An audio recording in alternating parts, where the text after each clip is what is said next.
नमस्कार मित्रांनो, स्वागत आहे तुमचं आयुर्वेदा मराठीमध्ये. फर्स्ट इयरच्या युनिव्हर्सिटीसाठी फक्त 20 दिवस राहिलेले आहेत. आता या 20 दिवसांमध्ये आपली काय प्लॅनिंग असली पाहिजे? आपण प्रत्येक सब्जेक्टला टायमिंग ठरवून दिलेला आहे. म्हणजे आकाश सरांनी YouTubeवरती व्हिडिओ टाकलेला आहे, ज्यामध्ये आपण प्रत्येक सब्जेक्ट किती टायमिंग पर्यंत वाचला पाहिजे किंवा त्याला किती वेळ दिला पाहिजे, हे सगळं त्यांनी सांगितलेलं आहे. जर कोणी व्हिडिओ तो बघितला नसेल, तर पहिल्यांदा तो व्हिडिओ बघा आणि या व्हिडिओमध्ये आपण प्रत्येक सब्जेक्ट वाईज तर या व्हिडिओमध्ये पदार्थ विज्ञानचं पाहणार आहोत. असे प्रत्येक व्हिडिओचं आपल्याला पाहायचंय की 20 दिवसांमध्ये कशा पद्धतीने आपली सिलेबस खतम करायचा आहे किंवा काय प्लॅनिंग असली पाहिजे. तर आपण या व्हिडिओमध्ये बघूया पदार्थ विज्ञानचा road map, last 20 days strategy म्हणू शकता तुम्ही. तर यामध्ये आपल्याला जे काही डेली टार्गेट्स आहेत, आता डेली टार्गेट्स काय असणार आहेत आपल्याला, तर डेली टार्गेट्स आपल्याला श्लोक असणार आहेत. आता हे श्लोक सगळेच करायचे आहेत का? तर नाही, सगळे श्लोक करायचे नाहीत. आपल्याला कोणते श्लोक करायचे आहेत? जे इम्पॉर्टंट आहेत. कोणते इम्पॉर्टंट आहेत? तर लक्षणांचे श्लोक खूप इम्पॉर्टंट आहेत. आता हे सर कुठे मिळतील आम्हाला?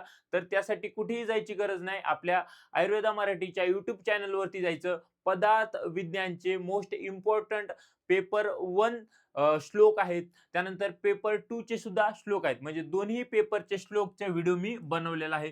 त्यामुळे मोस्ट इम्पॉर्टंट श्लोक पदार्थ विज्ञान पेपर 1 आणि पेपर 2 हे दोन्ही व्हिडिओ पाहून घ्यायचे आणि ते आपल्याला दररोज वाचायचे. म्हणजे मेजॉरिटी जर बघितलं तर एक प्रत्येक चॅप्टर मध्ये 2 ते 3 श्लोक आहेत. तर ते खूप जास्त इम्पॉर्टंट आहेत आणि ते आपल्याला आलेच पाहिजे. लक्षणांचे मोस्ट ऑफ द आहेत.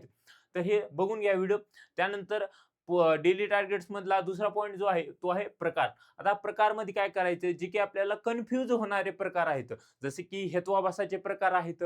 त्यानंतर व्याप्ती आहे, म्हणजे अनुमान प्रमाण हा खूप मुलांना अवघड जातो, खूप कन्फ्युजिंग वाटतो. तर जसे की अन्वय व्याप्ती आहे, व्यतिरिक्त व्याप्ती आहे, त्यानंतर अन्वय व्यतिरिक्त व्याप्ती आहे. हे अशा पद्धतीने कन्फ्युज जे होणारे प्रकार आहेत, तर हे प्रकार आपल्याला लिहायचे.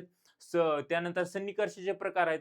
सन्निकर्षाचे सुद्धा खूप मुलांना कन्फ्युज वाटतात. तर हे प्रकार काय करायचे, आपल्याला एका ठिकाणी लिहून घ्यायचे आणि त्या प्रकाराच्या हेडिंग लिहायचे आणि ते प्रकार म्हणजे काय आपल्याला एवढं समजलं पाहिजे बस. तर हे जे काय आहे, तर हे आपल्याला डेली वाचायचं आहे. म्हणजे श्लोक आणि त्याचे प्रकार.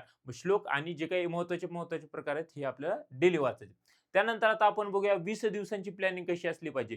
तर आपल्याला पेपर 1 आहे आणि पेपर 2 आहे. तर पेपर 1 मध्ये आपल्याला चॅप्टर आहेत एकूण 9 चॅप्टर. त्यासाठी आपण देणार आहोत 10 दिवस आणि पेपर 2 मध्ये आहेत आपल्याला 7 चॅप्टर. त्यासाठी आपण 10 दिवस.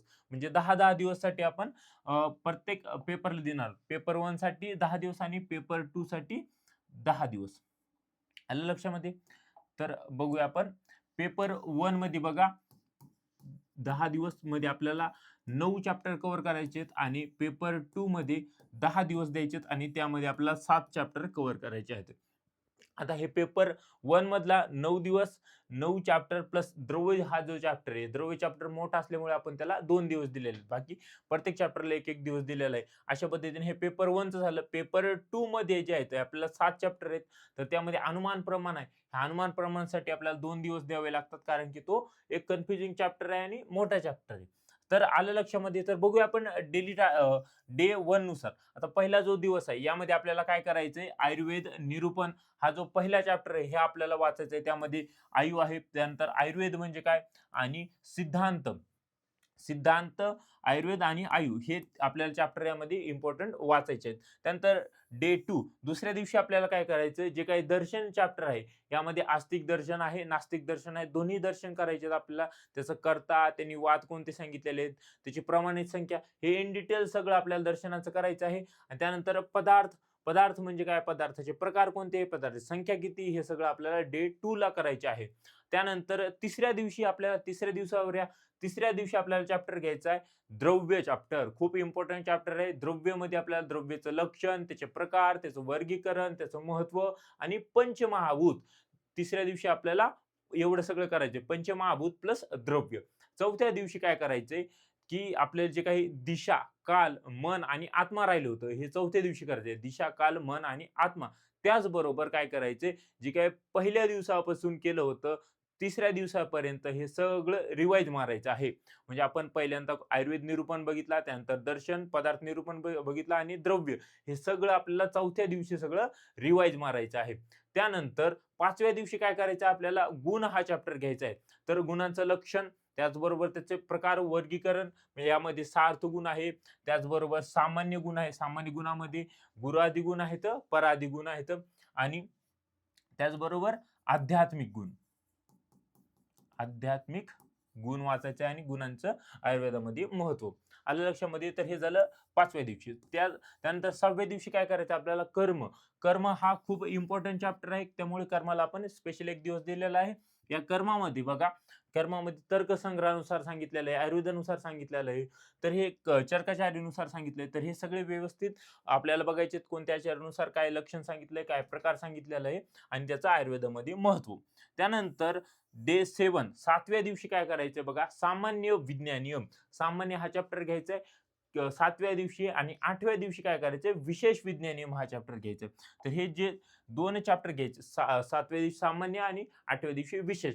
आणि त्याचबरोबर आपण एकदा 4थ्या दिवशी पूर्ण केलं होतं, ते रिवाइज मारलं. त्याचबरोबर आपण 8व्या दिवशी जे काही वाचले, म्हणजे आपण या ठिकाणी गुण चॅप्टर बघितला, कर्म बघितला, सामान्य बघितला आणि विशेष, हे सगळं आपल्याला 8व्या दिवशी रिवाइज मारायचं आहे. आलं लक्षामध्ये. त्यानंतर डे 9व्या दिवशी आपल्याला काय करायचंय, समवाय. समवाय हा एक खूप छोटा चॅप्टर आहे, तो आपल्याला 9व्या दिवशी करायचा आहे. आणि 10व्या दिवशी अभाव करायचा आहे. आणि जेवढं पेपर 1चं बघितलं होतं, ते सगळं पेपर 1चं आपल्याला रिव्हिजन करायचं आहे. हे झाले 10 दिवस. 10 दिवस आपण पेपर 1 साठी दिलेले, मोर दॅन सफिशियंट दिवस आहे. तर 10 दिवसामध्ये पूर्ण पेपर आपल्याला कव्हर होऊ शकतो. आता त्यानंतर पेपर 2 साठी. आता पेपर 2 साठी आपल्याला पुढचे 10 दिवस आहेत. त्यामध्ये बघा, पेपर 2 मधला पहिला चॅप्टर जो आहे, परीक्षा चॅप्टर आहे. या परीक्षेचं लक्षण, त्याचबरोबर त्याचं आयुर्वेदामध्ये महत्व काय हे बघायचंय. त्यानंतर प्रमा, अप्रमा, प्रमेय, त्यानंतर प्रमाण, प्रमाता, हे जे काय आहेत, हे सगळ्यांच्या डेफिनेशन आपल्याला बघायचे. त्यानंतर चतुर्विध परीक्षा आपल्याला बघून घ्यायची. त्यानंतर डे 12 12व्या दिवशी आपल्याला काय करायचं, आप्तोपदेश हा जो चॅप्टर आहे, तर आप्तचं लक्षण, आप्तोपदेशाचं लक्षण, त्याचबरोबर शब्द म्हणजे काय, शब्दार्थ बोधक वृत्ती काय आहे, वाक्यार्थ ज्ञान हेतू काय आहे, शक्तिग्रह हेतू काय आहे, शक्तिग्रह साधने ज्याला म्हणतो आपण, हे सगळं आपल्याला 12व्या दिवशी रिवाइज करायचं आहे. रिवाइज म्हणजे आपल्याला बघायचे. त्यानंतर हे सगळं 12व्या दिवशी आपण कव्हर केलं. त्यानंतर 13व्या दिवशी आपल्याला यायचं प्रत्यक्ष या चॅप्टरवरती. हा जो 13वा दिवस आहे, खूप इम्पॉर्टंट दिवस राहणार आहे. या 13व्या दिवशी आपल्याला प्रत्यक्ष बघायचंय, त्याचं लक्षण, त्यानंतर सन्निकर्ष म्हणजे काय, त्यानंतर इंद्रिय, इंद्रिय पंचक, हे सगळं आपल्याला बघायचंय. त्रयोदशीकरण काय आहे आणि प्रत्यक्ष बाधक भाव काय, हे सगळं 13व्या दिवशी बघायचं आहे. त्यानंतर 14व्या दिवशी आपल्याला बघायचं आहे अनुमान प्रमाण. आता अनुमान प्रमाण थोडासा मोठा चॅप्टर आहे, त्यामुळे आपण त्याला 2 दिवस देऊयात. ते अनुमानाचं लक्षण, अनुमिती म्हणजे काय, परामर्श म्हणजे काय, व्याप्ती, हेतू, साध्य, पक्ष, सपक्ष, हे सगळं जे काय आहे, तर हे टर्म्स काय डिनोट करतात किंवा ह्या टर्म्स काय आहेत, बेसिक टर्म्स काय आहेत, हे आपल्याला या पहिल्या दिवशी अनुमान प्रमाणाचे चॅप्टर म्हणजे 14व्या दिवशी हे सगळं बघायचं आहे. त्यानंतर 15व्या दिवशी काय करायचंय, म्हणजे अनुमान प्रमाणाचा दुसरा दिवस. यामध्ये व्याप्ती म्हणजे काय, व्याप्तीचे प्रकार काय आहेत, हेतू म्हणजे काय, त्यानंतर तर्क हा जो चॅप्टर आहे, त्यानंतर त्याचं महत्व म्हणजे आयुर्वेदात काय उपयुक्त आहे, हे सगळं आपल्याला 15व्या दिवशी कव्हर करायचं. त्याचबरोबर जेवढं काय पेपर 2 चे चॅप्टर्स आपण कव्हर केले आहेत, जसं की परीक्षा, त्यानंतर आप्तोपदेश, प्रत्यक्ष आणि अनुमान, हे सगळं आपल्याला 15व्या दिवशी आपल्याला रिवाइज करायचे आहे. त्यानंतर 16व्या दिवशी काय करायचे आपल्याला, 16व्या दिवशी युक्ती प्रमाण बघायचे. त्यानंतर 17व्या दिवशी उपमान प्रमाण बघायचे. 18व्या दिवशी आपल्याला लास्ट जो चॅप्टर आहे आपला, कार्यकारण भाव सिद्धांत, यामध्ये कार्य, कारण, कार्याचं लक्षण, त्याचबरोबर कारणाचं लक्षण, कारणाचे प्रकार कोणते आहेत, त्यानंतर वाद कोणते सांगितले आहेत, खूप वाद सांगितलेले आहेत. क्षणभंगुर वाद, सत्कार्यवाद, असत्कार्यवाद, आरंभवाद, पिलुपाकवाद, पीठरपाकवाद, हे सगळे वाद आपल्याला बघून घ्यायचे. कमीत कमी इम्पॉर्टंट जे जे आहेत ते तरी तुम्ही करायचेच आहेत. त्यानंतर 19व्या दिवशी आपल्याला काय करायचे, तर जे काही पेपर 2 मध्ये केलेलं होतं आपण, डे 11 ते डे 19 पर्यंत सगळं काय करायचंय, रिवाइज करायचं आहे. आणि त्यानंतर 20व्या दिवशी पेपर 1 आणि पेपर 2 पूर्णतः रिवाइज मारायचं आहे. म्हणजे 20 दिवसांमध्ये तुमचा पदार्थ विज्ञानचा पूर्ण सिलेबस खतम होणार आहे विथ प्रॉपर रिव्हिजन. आता खूप मुलं काय म्हणतात, "सर मी खूप डिप्रेशनमध्ये आहे, माझा अभ्यास होत नाही, मग काय करणार?" यावरती काय उपाय आहे? तर यावरती एकच उपाय आहे. काय? एक म्हणजे अभ्यास करणं. सगळ्यात महत्त्वाचं काय? अभ्यास करणं. जसा-जसा तुमचा अभ्यास होत जाईल, तसं-तसं तुम्हाला कॉन्फिडन्स येत जाणार आहे.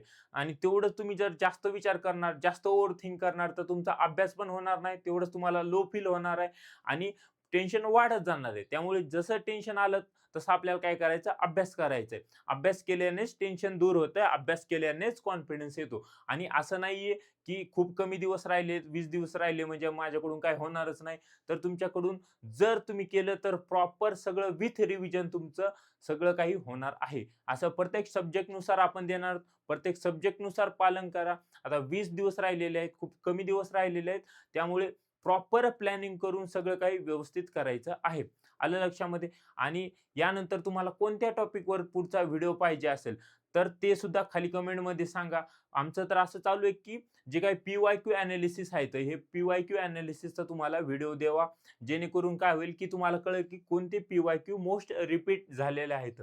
जर तुम्हाला तो व्हिडिओ पाहिजे असेल, तर खाली कमेंट करा आणि जे काही तुमचे मित्र असतील किंवा फ्रेंड्स असतील, तर त्यांच्यापर्यंत हा व्हिडिओ पाठवा.